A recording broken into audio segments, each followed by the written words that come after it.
बच्चों, कैसे हैं आप सभी। उम्मीद करती हूँ कि आपकी पढ़ाई बहुत अच्छे से चल रही है और आप बहुत अच्छे से मेहनत कर रहे हैं। तो अब हम लेकर आए हैं, यानी कि अचीवर्स एकेडमी लेकर आया है आपके लिए एक सीरीज, जहाँ पे हम आपकी थोड़ी सी मदद और कर रहे हैं। कैसी मदद? एग्जैक्टली सही समझे आप। हम लेकर आए हैं आपके लिए एक सीरीज जहाँ पे हम इम्पॉर्टेंट क्वेश्चंस, फिजिक्स के, केमिस्ट्री, बायोलॉजी एंड मैथ्स, इन सब के इम्पॉर्टेंट क्वेश्चंस आप तक लेकर आएंगे। मैं गरिमा नरूला इस सीरीज में आपका स्वागत करती हूँ। सबसे इम्पॉर्टेंट, यहाँ पे इम्पॉर्टेंट क्वेश्चंस का मतलब क्या है? ये वो क्वेश्चंस हैं जो एग्जाम्स के पैटर्न में रेगुलरली आ रहे हैं, ठीक है। और यहाँ पे हम लोग आपको बताएंगे कि किस तरह से हमारा प्रेजेंटेशन अच्छा होना चाहिए, किस तरह से हमें राइट करना चाहिए किसी भी क्वेश्चन को। एक्चुअली लिखते तो बहुत लोग हैं, लेकिन जो मार्क्स स्कोर करते हैं वो अलग होते हैं। तो इसी सीरीज़ में हम आपकी बहुत अच्छे से हेल्प करने वाले हैं कि आप बहुत बहुत अच्छे से मार्क्स को स्कोर कर सकें। तो चलिए स्टार्ट करते हैं। सबसे पहले ऑब्वियसली सबसे पहला चैप्टर हम लोग स्टार्ट कर रहे हैं, sexual reproduction in flowering plants. मैं उम्मीद करती हूँ कि आप लोगों ने सबने ये चैप्टर बहुत अच्छे से पढ़ रखा होगा, फिर भी हम आपकी मदद करते हैं कुछ इंपॉर्टेंट क्वेश्चन से। तो चलिए स्टार्ट करते हैं।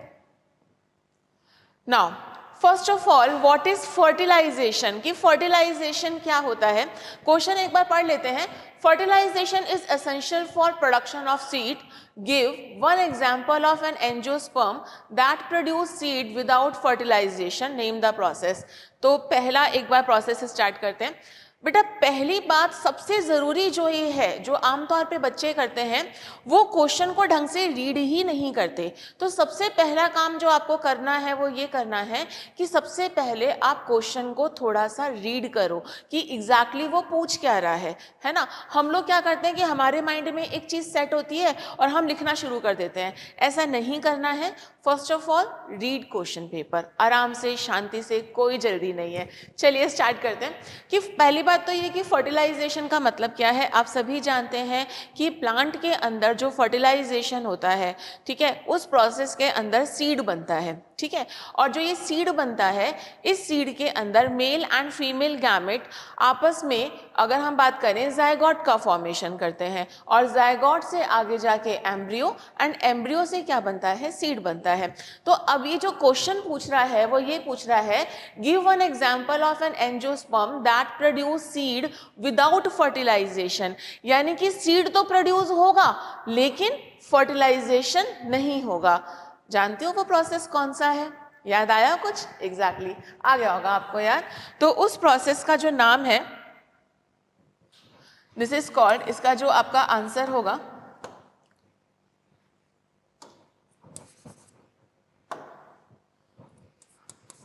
एपोमिक्सिस।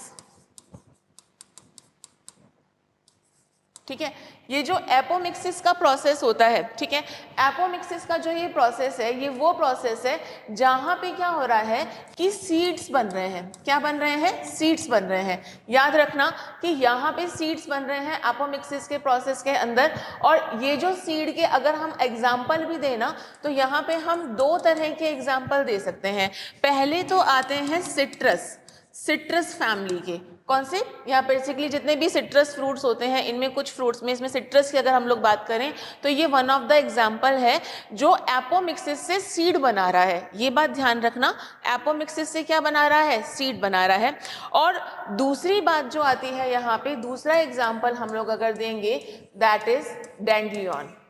आंसर याद रखना है इसका, डेंड्लियन। तो सिट्रस एंड डेंड्लियन, ये दो एग्जाम्पल्स हैं जहां पे क्या बन रहा है? सीड बन रहा है बिना किसी फर्टिलाइजेशन के। और इस प्रोसेस का नाम क्या है? एपोमिक्सिस। ठीक है, तो ये तो आपको समझ में आ गया कि इस क्वेश्चन का आंसर क्या है। अब इसको लिखना कैसे है? नॉर्मली ये क्वेश्चन जो होगा आपका 1 और 2 मार्क्स का होगा, यानी कि 1 मार्क का ये और 1 मार्क का ये।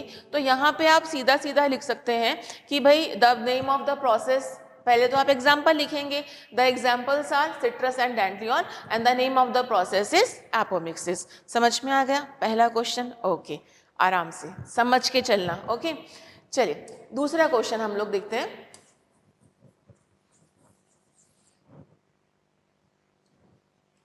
चलिए explain 2 way by which seed develop without fertilization. तो यहाँ पे सीड्स को डेवलप करना है विदाउट फर्टिलाइजेशन। कौन कौन से वो तरीके हो सकते हैं जहाँ पे हम सीड्स को प्रोड्यूस कर सकते हैं बिना फर्टिलाइजेशन के? तो यहाँ पे सबसे पहला तरीका जो आता है वो तो अगेन जो अभी अभी हम लोगों ने पढ़ा ही था, ठीक है, अभी अभी हम लोगों ने क्या पढ़ा था, ध्यान दे रहे हो? ध्यान दे रहे हो ना क्लास में? चलो बहुत अच्छी बात है। तो सबसे पहला तरीका तो हम लोगों ने एपोमिक्सिस पढ़ा ही था, और दूसरा जो तरीका होता है दैट इज कॉल्ड पार्थेनोकार्पी। इसको हम क्या बोल रहे हैं? पार्थेनोकार्पी। तो फर्स्ट तरीका जो था वो कौन सा था आपका? एपोमिक्सिस।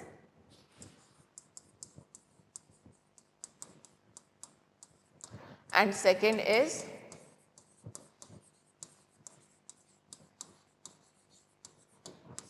पार्थेनोकार्पी, ठीक है। एपोमिक्सिस में आपको समझा चुकी हूँ, ये एक ऐसा तरीका है जहाँ पे सीड्स बनते हैं, ठीक है, और ये जो सीड्स बनते हैं इसमें ये जेनेटिकली आइडेंटिकल होते हैं। बेटा एक बात अपने दिमाग में रखना, कभी भी अगर फर्टिलाइजेशन के बिना सीड्स बनेंगे तो वो सीड्स जेनेटिकली आइडेंटिकल होंगे अपने पेरेंट प्लांट के, क्योंकि फर्टिलाइजेशन ही एक प्रोसेस है जिस प्रोसेस के अंदर वेरिएशन आती हैं, है ना। और वेरिएशन क्यों आती है? क्योंकि मियोसिस डिवीजन हो रहा है जब गैमीट्स बनते हैं, याद है ना आप लोगों को? तो जब मियोसिस डिवीजन हो रहा है तो इसीलिए भी वेरिएशन आ रही है। और दूसरा याद रखना कि जब भी जायगोट हो रहा है तो आधे कैरेक्टर कहाँ से आए? फीमेल से। आधे कैरेक्टर कहाँ से आए? मेल से। तो अब जो न्यू कॉम्बिनेशन बनते हैं, मेंडल का असॉर्टमेंट लॉ, याद आया कुछ? नाइस।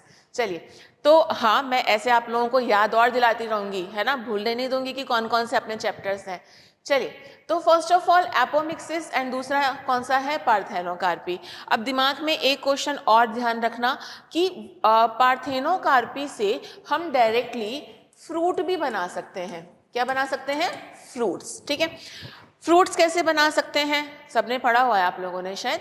ऑक्सिन, ऑक्सिन नाम का एक हार्मोन होता है, प्लांट हार्मोन है, फाइटो हार्मोन है, और ये जो फाइटो हार्मोन होता है, इस फाइटो हार्मोन से हम क्या कर सकते हैं? डायरेक्टली फ्रूट भी बना सकते हैं।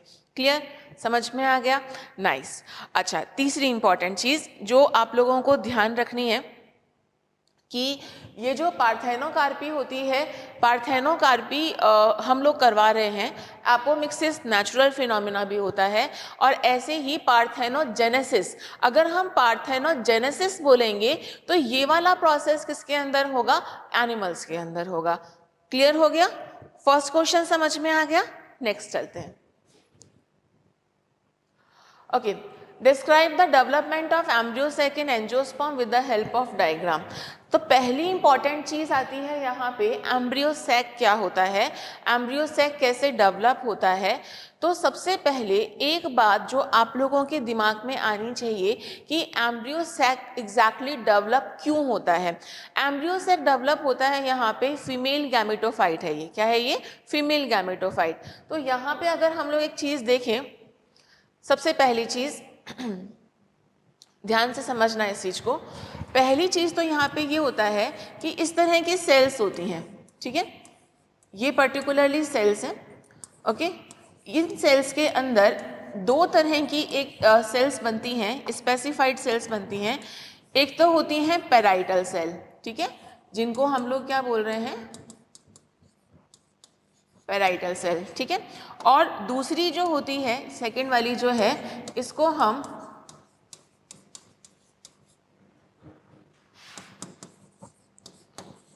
आर्कीस्पोरियल सेल्स बोलते हैं, ठीक है। और यही आर्कीस्पोरियल सेल्स ही होती हैं जो डेवलपमेंट करती हैं, किसका डेवलपमेंट करती हैं? एम्ब्रियोसैक का डेवलपमेंट करती हैं, ठीक है। पेराइटल सेल्स आगे डिवीजन करती रहेंगी, आगे और सेल्स बनाएंगी, और आर्कीस्पोरियल सेल्स जो हैं वो डेवलपमेंट स्टार्ट कर देंगी। चलिए, कैसे करती हैं डेवलपमेंट? स्टार्ट करते हैं। चलिए, यहाँ देखिए एक बार, सबसे पहली चीज जो आती है यहाँ पे वो ये आती है कि सबसे पहली चीज ये कि यहाँ पे ना टेट्रेड का फॉर्मेशन होता है। मैं एक बार आपको और समझा देती हूँ। यहाँ पे समझना कि ये जो आर्कीस्पोरियल सेल होती है ना, आर्कीस्पोरियल सेल आगे ना डिवाइड करना शुरू करती है, और जब ये डिवाइड करना शुरू करती है तो याद रखना यहाँ पे जो डिवीजन होगा वो डिवीजन कौन सा होगा? मियोसिस डिवीजन, ठीक है। कौन सा डिवीजन होगा? मियोसिस। अब मियोसिस डिवीजन ही क्यों होगा, ये बात तो आपको पता होनी चाहिए ना। क्या? क्योंकि यहाँ पे मियोसिस डिवीजन के अंदर हैप्लॉइड चीज बनानी है अपन को। फर्टिलाइजेशन में गैमीट्स जो होते हैं ना, वो कैसे हो जाते हैं, उनके क्रोमोसोम के नंबर आधे हो जाते हैं, और जब क्रोमोसोम के नंबर आधे हो जाते हैं तो इसी चीज को हम लोग क्या बोल रहे हैं? हैप्लॉइड। क्या बोल रहे हैं? हैप्लॉइड, याद रखना, ठीक है। तो अब यहाँ पे अपन को क्रोमोसोम्स के नंबर आधे करने हैं, तो याद रखना कि इधर जब ये डिवाइड करेगी तो यहाँ पे ना टेट्रेड का फॉर्मेशन होगा, ठीक है। यानी कि 4 तरह की सेल्स बनेंगी, 1 2 3 4। कितनी सेल्स बनेंगी? 4 टाइप की सेल्स बनेंगी। और इन 4 टाइप की सेल्स के अंदर जो ये 3 टाइप की सेल्स हैं, ठीक है, ये जो आपकी 3 टाइप की सेल्स हैं, ये 3 टाइप की सेल्स क्या हो जाएंगी? डिग्रेड हो जाएंगी। एग्जैक्टली फीमेल गैमेटोफाइट में 3 टाइप की सेल्स जो हैं वो डिग्रेड हो जाएंगी, और एक सेल जो है, ठीक है, ये एक सेल कैसी हो जाएगी? एक्टिव हो जाएगी। बात समझ में आई? फिर से समझाऊं? चलो एक बार फिर से समझा देते हैं, ठीक है, क्योंकि समझाना पड़ता है आप बच्चों को, ठीक है। तो चलिए एक बार फिर से स्टार्ट करते हैं। मैंने क्या बोला कि सबसे पहली चीज पेराइटल सेल है। कौन सी सेल है? Parietal cell. दूसरी चीज है आपकी आर्कीस्पोरियल सेल, ठीक है। अब जो ये पेराइटल सेल है, ये सराउंडिंग डेवलपमेंट कर रही है। यहाँ पे डिविजन्स हो रहे हैं, पेरिक्लाइनल और एंटीक्लाइनल। दूसरी जो है वो आर्कीस्पोरियल सेल है, ये भी डिवाइड करेगी। इसमें कौन सा डिवीजन होगा? मियोसिस डिवीजन होगा। मियोसिस डिवीजन के अंदर 1 2 का 4, याद है कि 1 से कितने बनेंगे? 4। 1 से कितने बनेंगे? 4, ठीक है। तो यहाँ पे अगेन 4 सेल्स बनती हैं। 4 सेल्स में से 3 क्या हो जाएंगी? डिस्ट्रॉय, या फिर इसको हम क्या बोलेंगे? डीजनरेट हो जाएंगी। और एक सेल कैसी होगी आपकी? यहाँ पे एक्टिव होगी। क्लियर हो गया? ठीक है। अब जो ये एक्टिव सेल होगी, अब जो ये एक्टिव सेल होगी, वो एक्टिव सेल अब क्या करना शुरू करेगी? डिवाइड करना शुरू करेगी। समझ में आ गई? एक्टिव सेल क्या करना शुरू करेगी? डिवाइड करना शुरू करेगी, ठीक है। तो वो आगे धीरे धीरे डिवाइड करेगी, है ना।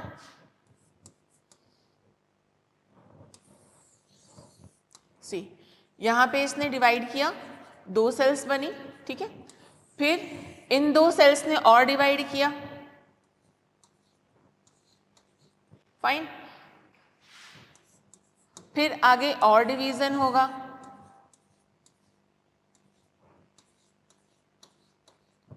और इसमें से 3 सेल्स ऊपर, 3 सेल्स नीचे और 2 सेल्स बीच में आ जाती हैं, ठीक है। तो मैं एक बार मेंशन कर देती हूँ यहाँ पे, 3 सेल्स ऊपर, 3 सेल्स नीचे और 2 सेल्स बीच में। क्लियर हो गई ये बात? अब एक बात और ध्यान रखना, भूल मत जाना कि जो मियोसिस डिवीजन हुआ था ना, वो पहले हो चुका है। अब जो ये प्रोसेस चल रहा है, यहाँ पे जो डिवीजन होगा वो कौन सा होगा? माइटोसिस डिवीजन होगा। कौन सा होगा? माइटोसिस। तो एक सेल थी, 1 से 2 बनी, 2 से 4 बनी, 4 से 8 बनी, और 8 के बाद में यहाँ पे क्या हुआ? 8 होने के बाद में 3 सेल्स ऊपर और 3 सेल्स नीचे। क्लियर हो गई ये वाली बात? Okay, very nice. तो अब जब यहाँ पे ये चीज़ हो जाती है डेवलप होने के बाद में, सी, ये मेगास्पोर टेट्रेड है, ठीक है। इन टेट्रेड में क्या हो जाएगा? एक जो होगा वो पर्टिकुलरली एक्टिव होगा, और इसके एक्टिव होने के बाद में 3 सेल्स ऊपर, 3 सेल्स नीचे और 2 सेल्स कैसी हैं? बीच के अंदर हैं, ठीक है। तो ऊपर वाला एंड जो है वो माइक्रोपाइलर एंड है, नीचे वाला जो है वो आगे चलाजल एंड है। ये एंटीपोडल सेल्स होती हैं। These are the synergids. एक इसके अंदर एग होगा and this is called polar nuclei. Clear? तो जब भी आपसे कोई ये पूछेगा कि एम्ब्रियो सैक का डेवलपमेंट कैसे होता है, तो आप ऐसे ही बताएंगे, और इस तरह से आप डायग्राम भी बनाएंगे कि सबसे पहले 2 थी, फिर 4 बनी, फिर 8 बनी, और इस तरह से आप डायग्राम बना के इसको अच्छे से एक्सप्लेन करेंगे। Fine, okay. चलिए, तो फाइनली आपको समझ में आ गया होगा कि एम्ब्रियो सैक का डेवलपमेंट कैसे होता है। अच्छा, एक बात और ध्यान रखना, यहाँ पे मैं यहीं पे एक बार आपको बता रही हूँ, यहाँ पे बेसिकली जो सिनर्जिड्स होते हैं, ठीक है, सिनर्जिड्स के साथ में कुछ स्पेशल टाइप की सेल्स और होती हैं। सी, ये जो आपके सिनर्जिड्स हैं, यहाँ पे ना ऐसी ना फिंगर लाइक सेल्स और होती हैं, जिनको ना हम फिलीफॉर्म सेल्स भी बोलते हैं। कौन सी सेल्स बोलेंगे? Filiform cells. और ये एक तरह का एक ऐसा केमिकल रिलीज करती हैं जिसकी वजह से पोलन ट्यूब कहाँ जा रही है? अंदर तक जा रही है। क्लियर हो गई ये बात?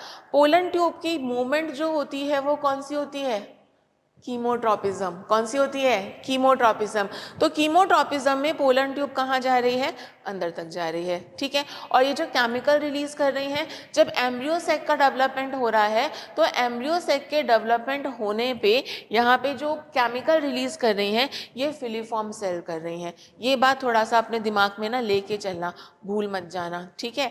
कोई बार क्वेश्चंस आते हैं। अच्छा एक चीज़ और, इम्पॉर्टेंट क्वेश्चंस का मतलब ये नहीं होता कि हम लोग ना पूरा का पूरा एग्जैक्टली मैं आपको सब चीज़ें बता दूं कि हाँ ये भी है, ये भी है, ये भी है। नहीं, कुछ सेलेक्टिव टॉपिक्स होते हैं और उन सेलेक्टिव टॉपिक्स के अंदर आप लोगों को पता होना चाहिए कि एग्जैक्टली क्या क्या चीज़ें शॉर्ट क्वेश्चंस में बन सकती हैं। ठीक है। जैसे एक छोटा सा शॉर्ट क्वेश्चन ये बन सकता है क्या कि जो कीमोट्रोपिज्म होती है, कीमोट्रोपिज्म किसकी वजह से होती है, कौन सी सेल्स हैं जो ऐसा केमिकल प्रोड्यूस करती हैं। क्लियर? तो ऐसे ना छोटे छोटे पॉइंट्स को भी अपने दिमाग में रखिए, क्योंकि यही आगे क्या बनाते हैं? ऑब्जेक्टिव्स बनाते हैं। ठीक है। तो ऑब्जेक्टिव की तैयारी भी हमें बहुत अच्छे से करनी ज़रूरी है, क्योंकि याद रखना सब्जेक्टिव में मार्क्स कट सकते हैं आपके, लेकिन अगर ऑब्जेक्टिव आपने किया तो किया मतलब नंबर है तो है, उसमें कहीं काटने का ऑप्शन नहीं है। 1 नंबर मतलब 1 नंबर। Got it? चलिए स्टार्ट करते हैं। होपफुली आपको ये चीज़ समझ में अच्छे से आई गई होगी। Next, why does triple fusion take place in flowering plant and why is it called so? Mention its significance. अब ट्रिपल फ्यूजन का मतलब क्या होता है या ट्रिपल फ्यूजन एग्जैक्टली होता क्या है? ठीक है, समझना इस बात को। ट्रिपल फ्यूजन का मतलब क्या होता है समझना। ओके लिसन, मैंने अभी ना एक चीज़ बनाई थी, याद है? मैंने ना ऐसा कुछ बनाया था। ठीक है। और मैंने यहाँ पे ये कहा था कि भाई यहाँ पे एक तो क्या है? एग है।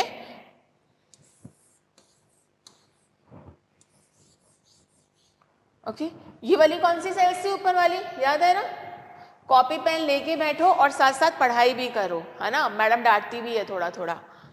चलिए, इसको हम बोल रहे हैं एंटीपोडल सेल। ठीक है। और इसमें से एक जो था ये क्या था? एग। और ये जो थी ये कौन सी थी? सिनर्जिड्स। अच्छा हाँ, एक चीज़ और, मेरी हैंडराइटिंग बहुत अच्छी नहीं है, तो अब जज करके कमेंट मत करना कि मैडम आपकी हैंडराइटिंग तो अच्छी नहीं है। नहीं है यार, ठीक है, लेकिन तुम लोग अपनी हैंडराइटिंग अच्छी रखना।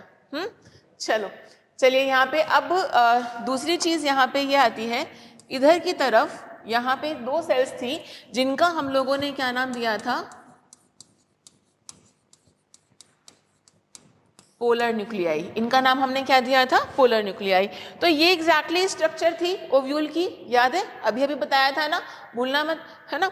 तो अब क्या होता है कि जब भी पोलन ट्यूब आती है, ठीक है, तो यहाँ पे से अगर ये पोलन ट्यूब अगर अंदर एंटर कर रही है तो बच्चों यहाँ पे ये जो सिनर्जिड्स और फिलीफॉर्म सेल्स होती हैं ना, ये ना रेप्चर हो जाती हैं, मतलब टूट जाती हैं, डिस्ट्रॉय हो जाती हैं। ठीक है। और पोलन ट्यूब में से 2 तरह के या 2 तरह के नहीं, 2 मेल गैमेट्स रिलीज होते हैं। ठीक है। तो यहाँ पे जो मेल गैमेट्स हैं वो कितने हैं? 2। ठीक है। तो ये 2 मेल गैमेट जो हैं वो अंदर जा रहे हैं। ठीक है। अब एक मेल गैमेट फ्यूज होगा एग के साथ में, तो एग प्लस यहाँ पे एक और मेल गैमेट, फाइन, और एक ये आपका पोलर न्यूक्लियाई। ठीक है, 2 पोलर न्यूक्लियाई हैं, एक और मेल गैमेट, फाइन। तो एग प्लस एक और मेल गैमेट, इन दोनों को अगर हम लोग यहाँ पे जो हो रहा है फर्टिलाइजेशन हो रहा है, और इस फर्टिलाइजेशन में किसका फॉर्मेशन हो रहा है? जायगोट का फॉर्मेशन हो रहा है, याद रखना। और यही जायगोट जो है, क्लियर है ना ये? ओके, यही जायगोट जाके आगे जाके यहाँ पे किसका फॉर्मेशन होगा? एम्ब्रियो का, और एम्ब्रियो आगे जाके क्या बनाएगा? सीड बनाएगा। बात समझ में आ गई? ठीक है। तो पहला फर्टिलाइजेशन कौन सा हुआ? ये वाला फर्टिलाइजेशन। अब दूसरा फर्टिलाइजेशन जो है, this is called 2 polar nuclei और एक मेल गैमेट, और मतलब एक तो यहाँ पे एग के साथ में फ्यूज हो गया,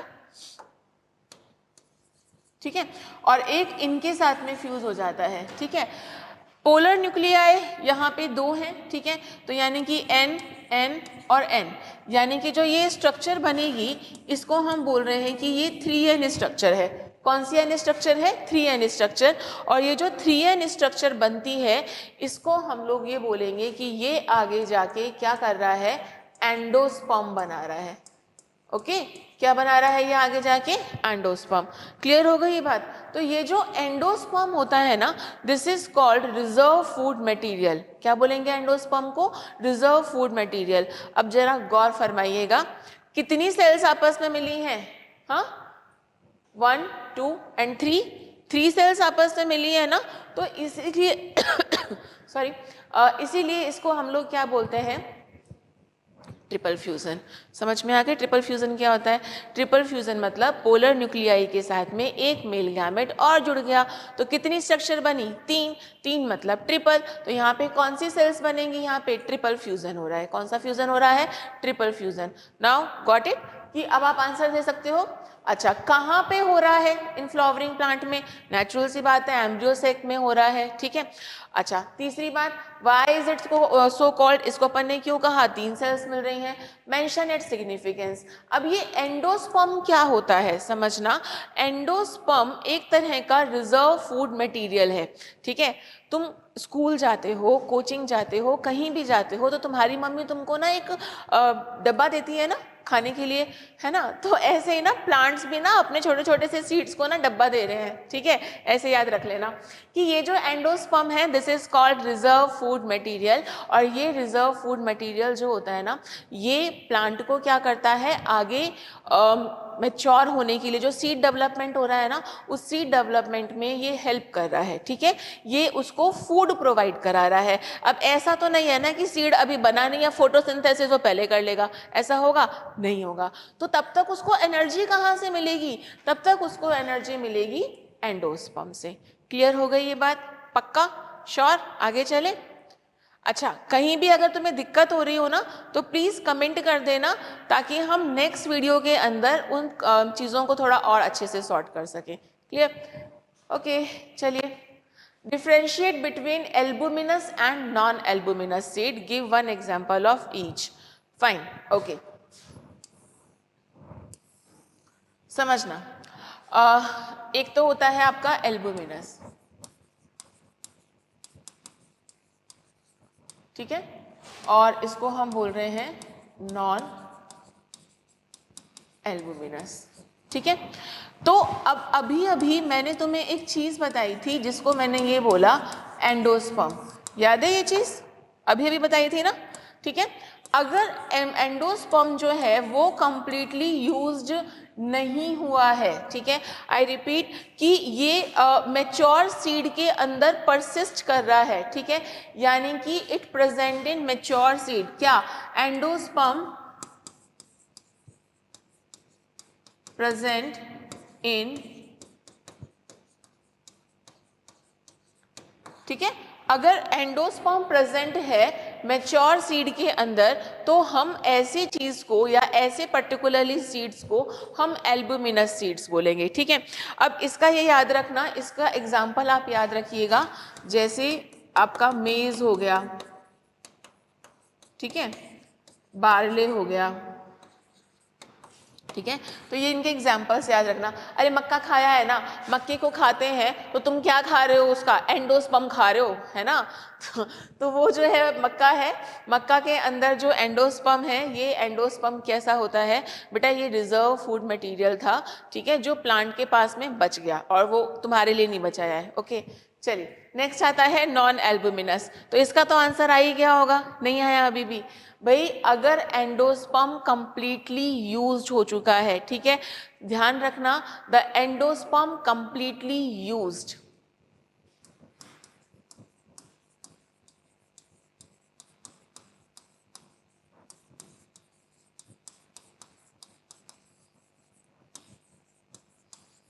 ठीक है, कंप्लीटली यूज हो चुका है एंडोस्पर्म, ठीक है, और वहाँ पे कुछ ऐसा बचा ही नहीं है तो जो आपको क्या कहते हैं स्वाद दे तो यहाँ पे नॉन एल्बुमिनस, याद रखना, मजाक की बात अलग है। एंडोस्पर्म क्या होता है, नॉन एल्बुमिनस क्या होता है कि जहाँ पे एंडोस्पर्म जो है वो कंप्लीटली यूज हो चुका है, कंप्लीटली यूज हो चुका है और वहाँ पे किसी भी तरह का और रेजिड्यू मटेरियल नहीं बचा है, तो इनको हम लोग क्या बोलते हैं, नॉन एल्बुमिनस बोलते हैं।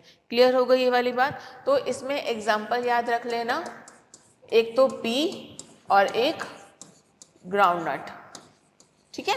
तो ये दो एग्जाम्पल्स याद रख लीजिएगा, एल्बुमिनस एंड नॉन एल्बुमिनस का। ये क्वेश्चन बहुत पूछा जाता है ना। ओके चलिए नेक्स्ट स्टार्ट करते हैं, ठीक है। उस वाले क्वेश्चन में कोई दिक्कत तो नहीं है ना, श्योर हो ना, कमेंट कर देना। Next, how does pollen mother cell develop in a mature pollen grain, illustrate the stages the label diagram. बच्चों देखना, समझना है इस चीज को।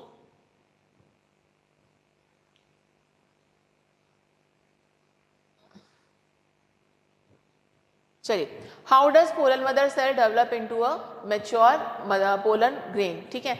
समझना इस बात को। सबसे पहली चीज जो यहाँ पे आती है ना वो ये आती है कि इस तरह से एक एंथर सैक होता है, ठीक है। एंथर सैक क्या होता है कि जो आपका एंड्रोशियम होता है ना, एंड्रोशियम को अगर आप कट करते हैं, उसको अगर आपने कट किया तो यहाँ पे आपको ऐसी स्ट्रक्चर्स नज़र आएंगी, तो 1, 2 और 3, 4, ठीक है, इस तरह की ये स्ट्रक्चर्स नज़र आ रही हैं और इसको हम लोग क्या बोल रहे हैं, माइक्रोस्पोरेंजियम बोल रहे हैं। क्या बोल रहे हैं, माइक्रोस्पोरेंजियम। क्लियर है ये बात। मैं देखो क्वेश्चन तो करा ही रही हूँ, लेकिन थोड़ा बहुत आप इस चीज़ को प्लीज़ समझने की कोशिश भी करना, ठीक है। जिसमें आउटर सेल जो है वो एपिडर्मिस, फिर एंडोथीशियम, देन मिडिल लेयर, और फिर जो आती हैं वो कौन सी आती हैं, टेपिटम, और टेपिटम के बाद में कौन सी आती हैं आपकी, माइक्रोस्पोर मदर सेल। याद रहेगा कौन सी सेल, माइक्रोस्पोर मदर सेल। तो ये जो माइक्रोस्पोर मदर सेल्स होती हैं, ठीक है, इन माइक्रोस्पोर मदर सेल्स के अंदर भी अगर हम लोग बात करें यहाँ पे डिवीजन होता है, ठीक है। जैसे अगर हम बात करें तो ये क्या है आपके, पोलन सैक है, ठीक है, पोलन सैक है, तो यहाँ पे क्या होगा, डिवीजन होगा। और जो आपकी माइक्रोस्पोर मदर सेल हैं ये डिप्लॉइड है बेटा, कैसी हैं, डिप्लॉइड, डिप्लॉइड हैप्लॉइड, याद है ना।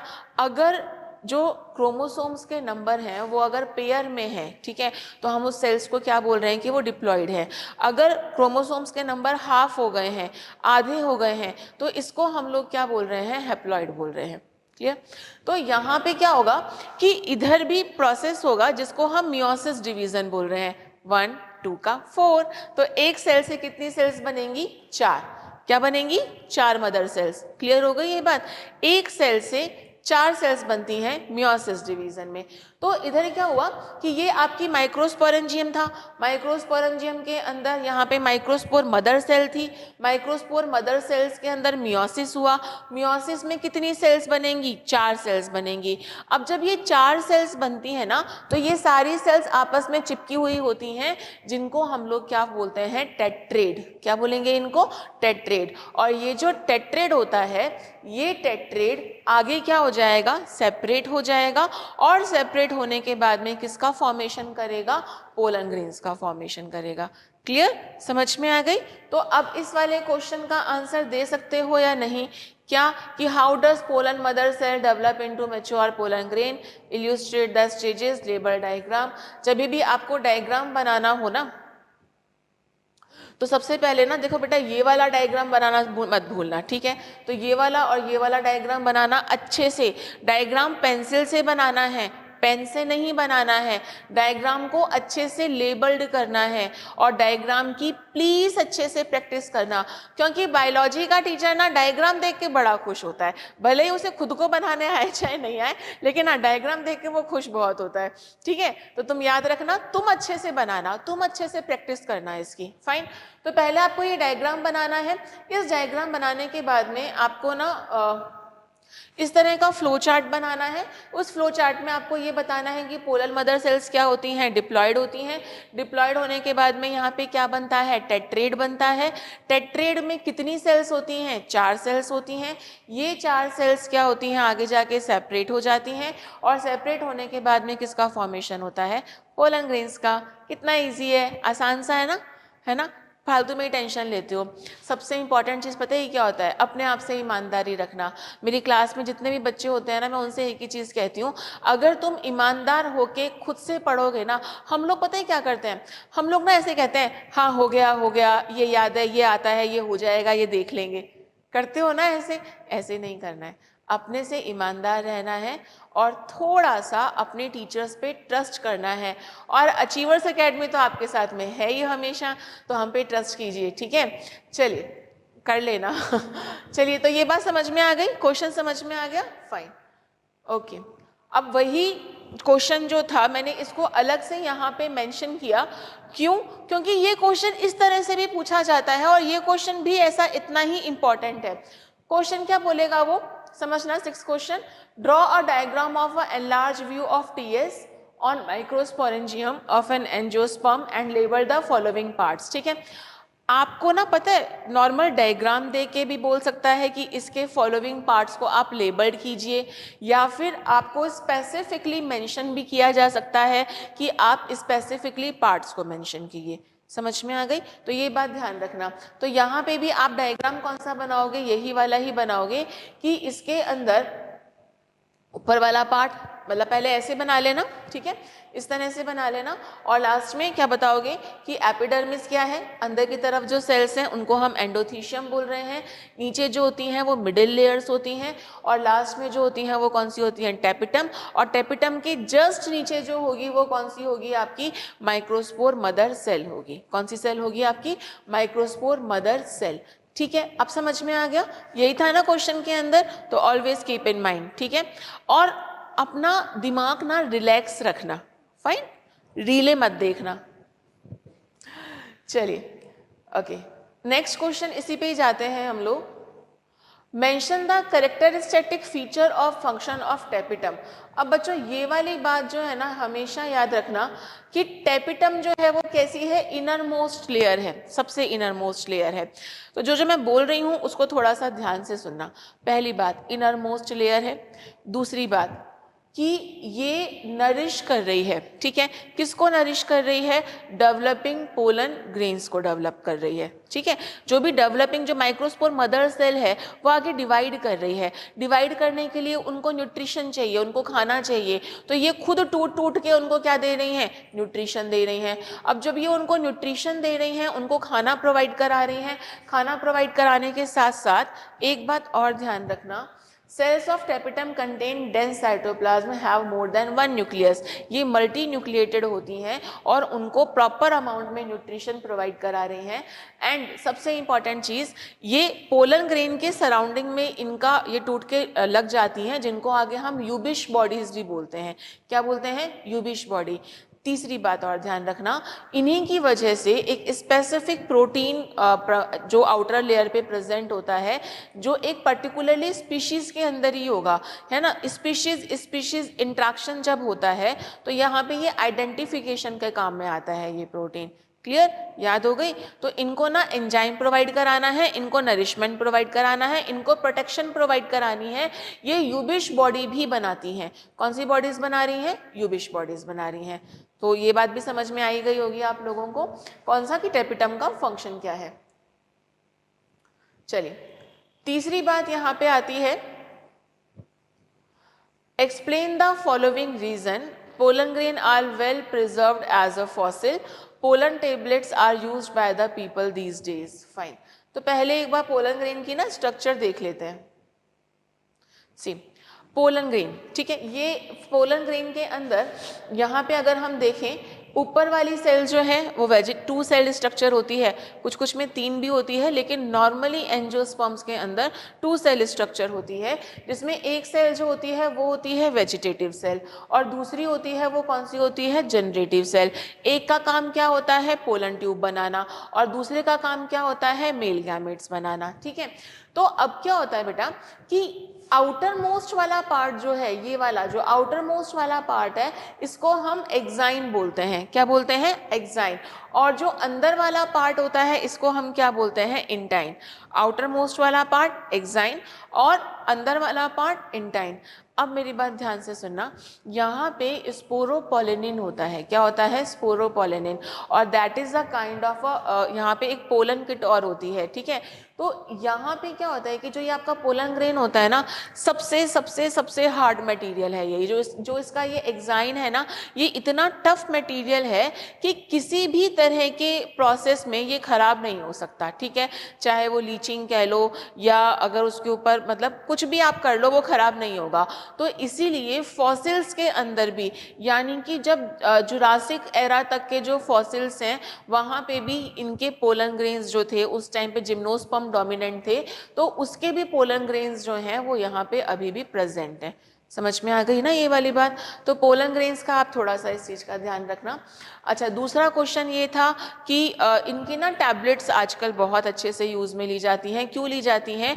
कुछ एथलीट्स होते हैं जो ये पोलन ग्रेन के अंदर बहुत ज़्यादा एलर्जी बोल रही हूँ, एलर्जी याद आ गया ना, एलर्जी से एलर्जी भी कॉज करते हैं। ओके, अगर ये बहुत ज़्यादा एनवायरनमेंट में फैल जाएं तो ये ना हे फीवर कॉज करते हैं। पोलन ग्रेन से एलर्जी भी होती है, खैर, लेकिन ये एनर्जी भी देते हैं, एलर्जी नहीं एनर्जी, ठीक है। तो ये एनर्जी भी देते हैं और इंस्टेंट एनर्जी देते हैं। इसीलिए आजकल कुछ लोग, स्पेशली जो एथलीट्स होते हैं, वो क्या प्रोवाइड करते हैं? वो क्या खाते हैं? पोलन टैबलेट्स खाते हैं। ये सिरप की फॉर्म में भी आता है, ये टैबलेट की फॉर्म में भी आता है। फाइन, क्लियर हो गया? मिल गया आंसर? चलिए, with the help of the diagram development of mature embryo sac megaspore mother cell in the angiosperm, ठीक है, फाइन, ओके। क्लास इस चीज में थोड़ा सा ध्यान रखना, मैंने अभी थोड़ी देर पहले जो मतलब वो जो क्वेश्चन था ना एम्ब्रियो सेक वाला, ठीक है, ये जो आपका हाँ जी पोलन सेक वाला जो आपका क्वेश्चन था, जहाँ पे मैंने आपको ये वाला बताया था एग्जैक्टली तो सेम यही चीज आप लोगों को बतानी है। ये क्वेश्चन घुमा फिरा के आपको दो दो तरीके से ये दे सकता है, ठीक है। तो दोनों ही क्वेश्चंस में आपको सेम तरह का आंसर लिखना है। अच्छा, एक चीज और जो मैंने आप लोगों को बताना है, उस क्वेश्चन के अंदर आप सबसे पहले इसके स्ट्रक्चर बताओगे, ठीक है। कैसे बताओगे स्ट्रक्चर? कि जो ये आपका ओव्यूल होता है, ये वाला पार्ट जो होता है, इसको हम बोलते हैं चलाजल एंड, ठीक है। यहाँ वाला इसका अपोजिट एंड जो होगा, इसको हम बोलेंगे माइक्रोपाइल एंड, कॉर्नर वाला हीलम एंड लास्ट वाला इसको हम फ्यूनिकल बोलते हैं, ठीक है। यहाँ पे ये जो फ्यूनिकल होता है, यहाँ पे एग्जैक्टली वेस्कुलर बंडल्स भी होते हैं, हीलम के साथ में ये अटैच होता है। माइक्रोपाइल एंड वो एंड होता है जहाँ से पोलन ट्यूब एंटर करती है। प्रोटेक्शन के लिए आउटर इंटेगुमेंट होगा, अंदर की प्रोटेक्शन के लिए इनर इंटेगुमेंट होगा। और ये जो होता है इसको हम न्यूसेलस बोलते हैं। न्यूसेलस का काम क्या होता है? ओव्यूल को नरिशमेंट प्रोवाइड कराना, ठीक है। अच्छा, अब मेरा एक क्वेश्चन है, कमेंट करके बताना, किसी के अंदर क्या न्यूसेलस भी रिमेन रहता है, हाँ या ना? ठीक है, कमेंट करना और देखना कि न्यूसेलस किस में रिमेनिंग है और उस तरह के सीड्स को क्या बोलते हैं। अब ये मेरा क्वेश्चन है, इसको कमेंट करके जरूर बताना इसका आंसर। और ये क्या होता है? एम्ब्रियो सैक होता है। तो जब भी आपको एम्ब्रियो सैक के बारे में पूछा जाए तो आप ये डायग्राम बनाएंगे, ठीक है, प्रॉपर तरीके से इनके स्ट्रक्चर बताएंगे, ठीक है, और इनके बारे में बताएंगे। समझ में आ गई बात? तो पहली बात ध्यान रखना, मैं फिर से बता रही हूँ, हीलम, हीलम से क्या होगा? ये अटैच होगा। फ्यूनिकल, फ्यूनिकल से यहाँ पे वेस्कुलर बंडल्स प्रेजेंट है। माइक्रोपाइल एंड, माइक्रोपाइल एंड में क्या होता है कि यहाँ से पोलन ट्यूब एंटर करती है। ये outer and inner integument, outer बाहर का, इनर अंदर का, ठीक है। तीसरा आता है यहाँ पे न्यूसेलस। न्यूसेलस का काम क्या होता है? नरिशमेंट प्रोवाइड कराना। और लास्ट में क्या होता है? Embryo sac. क्लियर हो गई बात? Got it? पक्का कर लोगे ना? चलिए, तो अंत करते हैं, अंत नहीं बोल रही मैं, ठीक है। चलिए एंडिंग करते हैं इस वीडियो की। और सबसे इंपॉर्टेंट चीज, इनके आप चाहो तो आगे जाके स्क्रीनशॉट्स ले सकते हो पॉज करके वीडियो को।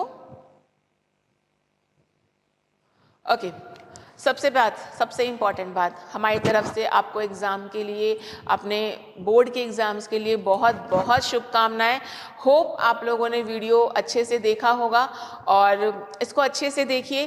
कहीं भी अगर आपको लग रहा है कि कहीं पे आपको कोई प्रॉब्लम है किसी भी टॉपिक के अंदर, किसी भी सब्जेक्ट के अंदर, तो आप प्लीज़ कमेंट ज़रूर करिएगा, ठीक है। और अगर अच्छा लगा हो आपको, आपके लिए ज़रा सा भी हेल्पफुल हो, तो प्लीज़ शेयर कीजिए, लाइक कीजिए, सब्सक्राइब कीजिए, ठीक है। Thank you so much for watching. Thank you.